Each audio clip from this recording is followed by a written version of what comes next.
This is Nelson Brothers, the occasional sister joining us today, and I wanted to share with you some of the lame excuses that I have told myself in my journey with addiction. Let's start with smoking. Some of the classics that I would tell myself. I'm an ex-everything, but ex-smoking. Let's talk about that. I'm gonna put on weight if I stop smoking. It de-stresses me. If I don't smoke, I'll get all stressed out. Well, you're gonna die of something. That's a good one, isn't it? You gotta die of something. Well, how about this one? How about the old analogy? My grandmother, she smoked every day a packet to a packet and a half a day, and she lived to 101. Yeah, that one gets run around, don't you? Everybody's got their vices. This is my vice. Well, what about, but I just love to have a coffee and then a cigarette. It's my reward for when I do something. I treat myself. It's the only reward I have. I even told myself that, oh, well, the damage is already done. It's so stupid, that one, because we all know that straight away you stop smoking, the body starts to repair itself instantly. Your breath smells better, your lungs function better, things taste better, you don't stink. I mean, it goes on and on, and by the time 12 years have gone by, your lungs have pretty much regenerated themselves. That fluctuates with different people. Or I suffer anxiety when I'm in social situations. It calms me down. And then there'd be the procrastination. I will do it, but this is not the right time for me right now. This is not a good time. That's a good one. Or how about, oh, well, I will, but I'll just finish this packet first. Or silly stuff like, it's my right. It's my right to do that. Of course it's my right, but it's also my right to go and jump in this river here without a life jacket when it's raging in a flood. And it's about as much logic, isn't it? So there's some of my lame excuses, just a few regarding smoking. My kid's stepmother was a lovely person, Susie, and she was a smoker, and we talked about it, and she died of lung cancer. I think she was 50 when she died of lung cancer, or around that age, and we talked about that, and her biggest fear was dying of cancer, and it took her, lung cancer. How about all my lame ass excuses for not doing the exercise? Here's a good one. Oh, I can't do that because it hurts my back that's already sore. I've got sciatica, and if I do that it hurts it. When in fact the exercise does hurt it, but it's because it's strengthening the muscles.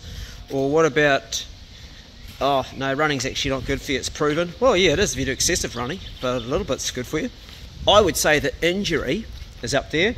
How about, oh, I'm too old? That's a good one. What else have I said over the years about putting off doing, like, you know, parking my car as close to the entrance rather than actually making myself walk, or taking the escalator rather than the stairs, or the lift rather than the stairs? What are some of the other ones, my lame ass excuses? Oh, I've got to conserve my energy, when in fact it actually creates more energy. That's a good one. Or what about, again, the old procrastination?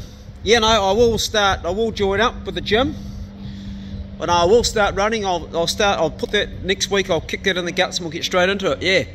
One I used to tell myself is, I just don't have the time, I'm working all the time. Well, what would it be to get up half an hour early and just do like a 2.5k run in the morning? Or how about the anecdotal one? Yeah, I got a mate, he used to do marathons, and he dropped dead of a heart attack at 50 years of age. Yeah, so they're not doing that shit. And of course there's always head in the sand, anti-science. There's no proof that it's actually that good for you, exercise, you know, a lot of exercise. There's actually no scientific proof. And of course the opposite, there's pages and pages and pages that exercise has so many health benefits. And then of course my addiction that I had for food for many years, and man, did I come up with some beauties for that.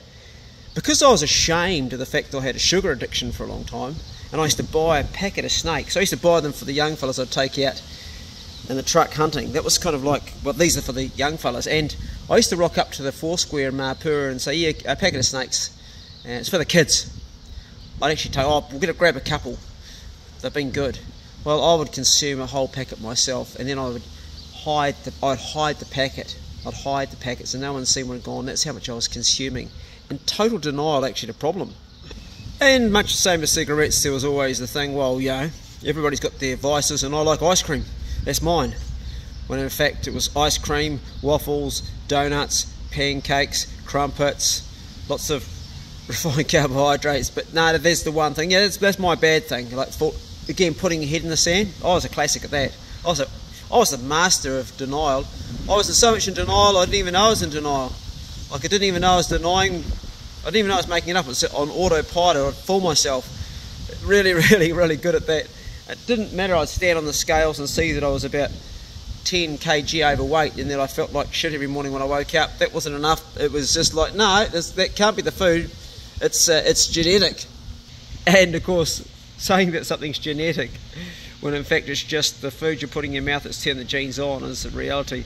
But no, I was good at that. I would come up with some crackers when it came to food, literally crackers. I'd have these little sayings I'd have to myself. YOLO, you only live once. Yep. Just the same as with the smoking and with all the other things, it would be like, yeah, I'm going to actually address this. I will address this eating thing I've got, but now's just not a good time for me. Not right now. I've got a lot on my plate and there's too much going on. I'm actually not going to address it right now, but I will look at it, but now's just not a good time. And much the same with the anti-science around exercise, same with food. Well, it's not proven. It's not actually proven. There's no actual proof that excessive amount of dairy or meat consumption or fat is actually bad for you. It's just, you know, there's people that live like that all the time and live really, really old. It's just not out there. When of course the opposite, there's thousands of papers showing that what we need to eat for a healthy life, and that's not, you could dispute it, but the science is out there. But yep, me putting my head in the sand, that's me. And also similar to the smoking with the grandmother scenario is, yeah, my grandfather had bacon every day, bacon and eggs, breakfast every morning, lived to 103. Oh, we can't forget also the bullshitting, the self-bullshitting, the tall stories to myself. Yeah, no, I only had the one this morning for breakfast, when in fact I had 5. That was a good one. Yeah, no, good at that, good at telling myself bullshit stories. Probably thought I was fooling myself in some fashion or sense, and some level probably thought, well, maybe if I say that it actually didn't occur, when in fact it really did.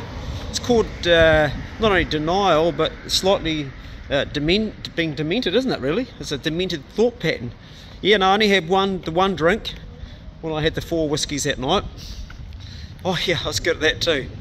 Talk about head in the sand, ostrich. And then of course there's the occasions that I'd create. Well, it's my birthday today, so you know, it's my birthday. It won't hurt just my birthday. Well, it's Christmas time. Well, it's Easter. Well, it's the Queen's birthday weekend. Well, it's a holiday. Or I had to work today. Or I didn't work today because I was feeling sick, so this is to cheer me up. Or I've got a sore foot, so this is just mate, this is a wee reward because I did the lawns, this donut with cream on. There's so many lame ass excuses. And then of course there's sharing food with other people. Well, it's my girlfriend's birthday, well, we're having this treat, it's a birthday treat for her, because hell, when I've used up all my dates, I can use other people's dates. My lame ass excuses for putting the wrong food in my mouth just went on and on and on. I became the master of delusion, self-delusion. I became self-deluded, and the word denial doesn't even scratch the surface, because I was so deep into putting the wrong stuff in my mouth that I truly believed that I was actually doing right for myself. Another empty shop at Nelson. Nelson just ain't the same as it used to be. It's just the 3-3-3 rule.